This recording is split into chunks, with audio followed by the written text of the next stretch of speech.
Halo guys, kenapa kesaksian ke surga neraka itu gua bilang sesat guys?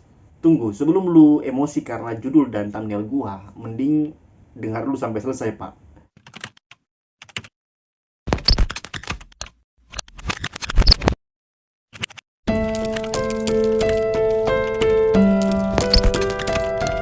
Jadi banyak orang nuduh bahwa kalangan reform itu menolak karunia Roh Kudus seperti penglihatan dan mujizat dan sebagainya. Masalahnya nggak gitu kawan.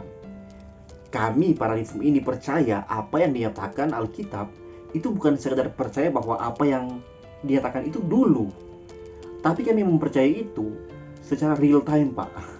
Real time artinya apa yang sudah Allah kerjakan dalam Alkitab itu berlaku.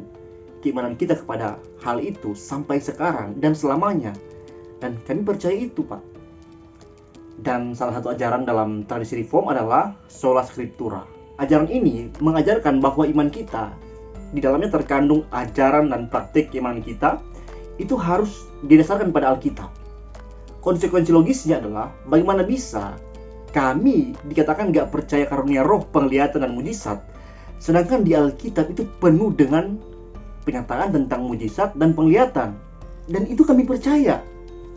Penglihatan para nabi sampai Yohanes ya di Pulau Patmos yang kitab Wahyu itu kami percaya pak. Jadi bagaimana bisa kami dikatakan gak percaya mujizat dan gak percaya penglihatan? Dan kepercayaan kami pada semua itu adalah kepercayaan yang terukur pak. Itu bukan bualan, artinya punya data, punya dasar, bisa dibuktikan, punya dasar, punya alasan yang logis, punya alasan yang dapat diterima sekalipun mungkin gak logis, tapi iman kita dapat meyakini tanpa beban. Karena apa yang para nabi lihat itu digenapi pak. Apa yang para rasul lihat dalam penglihatan mereka itu punya dasar. Dasarnya adalah mereka rasul. Dan rasul adalah ya rasul. Mereka hidup dengan Yesus dan mereka dipilih langsung oleh Yesus. Dan ketika mereka menyaksikan sesuatu berkaitan dengan Yesus, mereka patut dipercaya karena mereka adalah saksi mata Yesus pak. Mungkin lu bisa bilang, oh gimana dengan Paulus yang gak pernah bertemu dengan Yesus seperti para murid yang lain? Paulus memang gak pernah ikut Yesus sewaktu Yesus masih ada di bumi ini. Tapi Paulus berjumpa dengan Yesus secara langsung ketika dalam perjalanan ke Damsyik. Itu dalam pertama Korintus 9 ayat 1 dikatakan, bukankah aku rasul, bukankah aku orang bebas, bukankah aku telah melihat Yesus Tuhan kita, bukankah kamu adalah buah pekerjaanku dalam Tuhan? Nah saudara, selain Paulus sudah bertemu dengan Yesus, Paulus juga dididik langsung oleh Yesus dalam penglihatannya ketiga dari sorga. Itu dia katakan dalam 2 Korintus 12 ayat 1. Aku harus bermegah sekalipun memang hal itu tidak ada faedahnya. Namun demikian, aku hendak memberitakan penglihatan-penglihatan dan penyataan-penyataan yang kuterima dari Tuhan. Mungkin lu bisa bilang, loh Tuhan, apa dasar Paulus sehingga kita orang Kristen membenarkan dia dengan kesaksian itu? Bukankah itu yang kita lakukan pada pendeta-pendeta masa kini yang bersaksi ke surga dan neraka? Salah pak. Paulus punya dasar. Dasar kebenaran dari penyataan tersebut adalah Paulus menjadi orang yang segera mengerti seluruh berita Injil, dan Injil yang dia sampaikan tidak bertentangan dengan catatan para nabi Perjanjian Lama, juga tidak bertentangan dengan pengajaran para rasul di Perjanjian Baru. Dalam Galatia pertama ayat 18 mengatakan, lalu 3 tahun kemudian aku pergi ke Yerusalem untuk mengunjungi Kefas, dan aku menumpang 15 hari di rumahnya.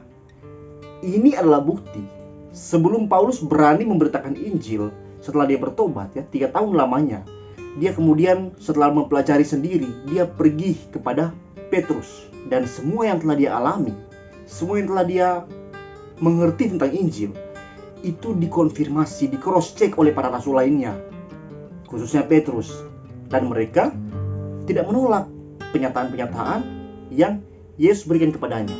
Artinya sinkron, artinya bahwa dia tidak membawa sesuatu yang bertentangan dengan esensi Injil, tidak bertentangan dengan penyataan-penyataan para nabi maupun apa yang dimengerti oleh para rasul Yesus lainnya. Artinya kita punya dasar untuk mengakui dan menerima Paulus dengan segala penyataannya, sekalipun dia tidak termasuk dalam murid-murid Yesus yang sudah mengikuti Yesus 3 tahun lamanya. Nah jadi bagaimana bisa Anda yang non-reform mengatakan bahwa kami tidak percaya karunia Roh Kudus hanya karena kami tidak percaya kepada pendeta-pendeta zaman sekarang yang mengklaim pernah ke surga dan neraka. Sedangkan kami ini percaya kepada pernyataan-pernyataan seperti itu dalam Alkitab. Bukankah ini nggak fair? Apakah memiliki Roh Kudus atau mempercayai Roh Kudus harus mempercayai penglihatan dari para pendeta ini yang mengada-ada ini tanpa dasar dan tanpa diuji oleh Alkitab? Bahkan kalau ada penglihatan yang menjelaskan sesuatu yang sama dengan apa yang Alkitab nyatakan, maka apa faedahnya? Toh Alkitab sudah mengatakannya.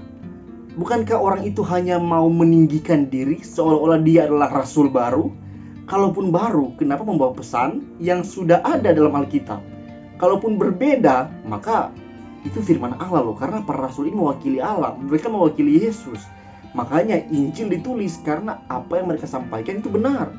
Kalau pendeta bilang saya melihat ini, itu, ya tulis dari kitab baru kan? Tapi tidak begitu, Pak. Kami nggak beriman seperti itu, Pak.